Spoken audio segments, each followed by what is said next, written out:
before I get into the records, I thought I'd just show this. I've been really into collecting charity shop records lately, and there's a few reasons for that. The main one is that I love collecting sound and sampling records and using odd little sounds in some of my productions, and you can often find things on old records that you might not necessarily find online. Another thing is that I just love the kind of historic value. A lot of them have got little stickers, like little Woolworths stickers that say 50p that are from like 1972 or whatever. I mean, they cost about like 50p or a pound a lot of the time.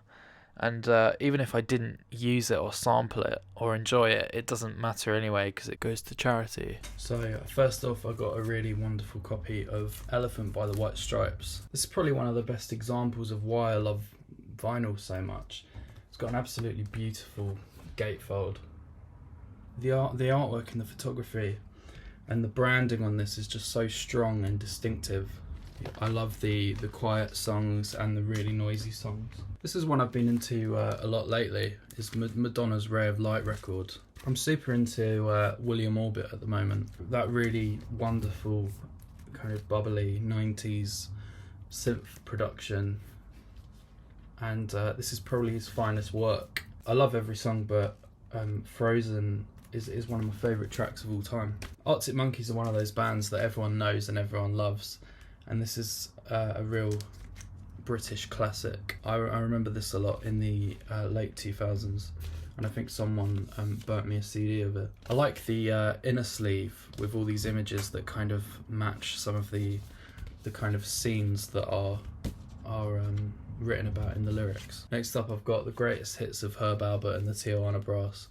How could I have not picked this up for 50p? It's like the greatest easy listening music ever made. I couldn't believe that I didn't already own Spanish Flea on vinyl. It's a really nice record, and you've got adverts for the some of the other records, and that's the famous one. I love a lot of these old records because they've got that lovely laminated feel about them, which just makes them feel really chunky and indestructible. I also picked up his album America. No idea if it's any good or not, but they were both about 50 pence, maybe even 30 pence. Out of my local charity shop. I just found a copy of the first ever Now compilation. I have sort of been collecting them on vinyl a little bit. I think I've got Now 16, but this is it's actually quite a good one as far as Now records go. Apart from the sort of historical value of being the first ever one. This was a little purchase I got on Bromley High Street, and there's a man there who has a little record stall on a Friday.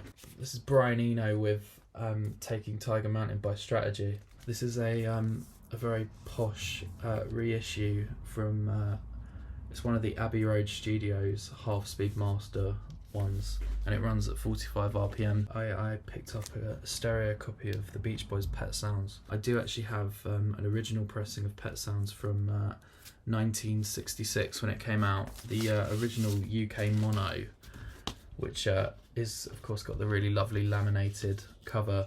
I actually do quite like the way this one looks a little bit more actually. It's got slightly more sort of deep, vibrant colours. But I've purchased a new copy because this one's quite unlistenable. My copy just doesn't sound very good. It sounds very washed out and thin and sort of tinny. It's nice to have it just sort of as an antique. It's in quite good condition for something that's 56 years old, but this modern stereo reissue sounds absolutely gorgeous, as you might imagine. So this is my now my listening copy. This one I kind of bought on a whim. It's Try Repeat by Autechre. So I'm really into Aphex Twin and Boards of Canada. And I'd never really got into Autechre that much, but whenever you hear Aphex Twin or Square Pusher talked about, Autechre will always come up. I just saw this in Phonic Records in Soho. Generally, I'm really enjoying it. This is I guess a really obvious album for me that I hadn't owned yet. The Fat of the Lamb by The Prodigy. And my personal favourite Prodigy album would be Music for the Jilted Generation, the one before this. But both of them are all-time favourites for me. I really like this artwork on the back. I could almost have that framed. This album sounds great on vinyl. Punky, explosive, breakbeat. I had this one before, but I thought I'd just show it. I've got the 12-inch single for Breathe off that album. Next up I have In the Aeroplane Over the Sea by Neutral Milk Hotel. I absolutely love the artwork on this one.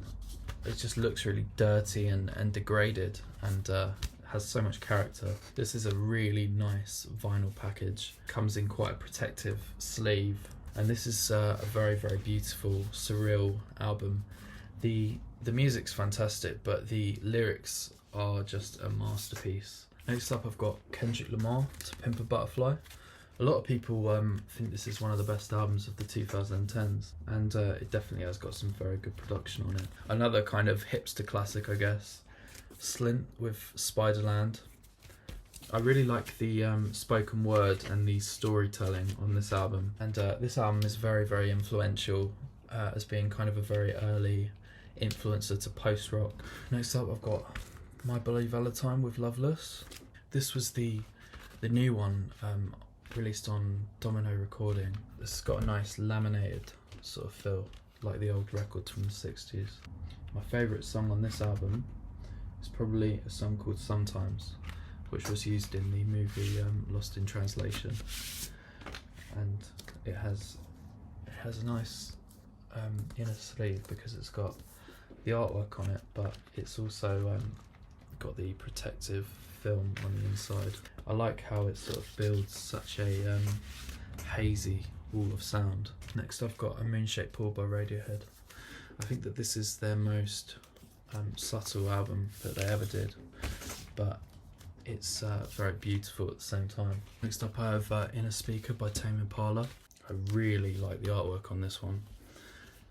It very much reflects the way the music sounds, very sort of psychedelic, sort of tropical feel. This album is probably the most stripped back for Tame Impala, just guitars. There is a little bit of synthesizer, but it's not as layered as something like Lonerism. Next up I have Innervisions by Stevie Wonder. I really like this gatefold, and every song on here is a masterpiece. It's one of his finest works, maybe one of the finest albums of the 70s. I think this only cost me about £9 or £10, and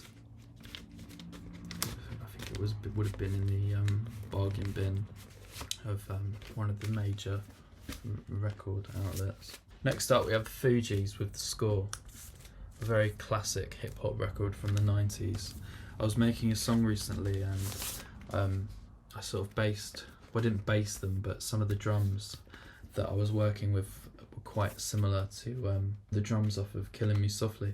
Finally I've got Premier Symptome by Air. This came out in the 90s, but you've got the most 70s album cover ever. So this was their debut EP, and effectively it's a compilation of some of their early singles. And it's not a patch on Moon Safari, which is a masterpiece and one of my favourite albums of all time, but it is really good chill out lounge music, and it's a nice vinyl package too. You got some little still shots of them making the album. I like how the artwork is made up. You have this,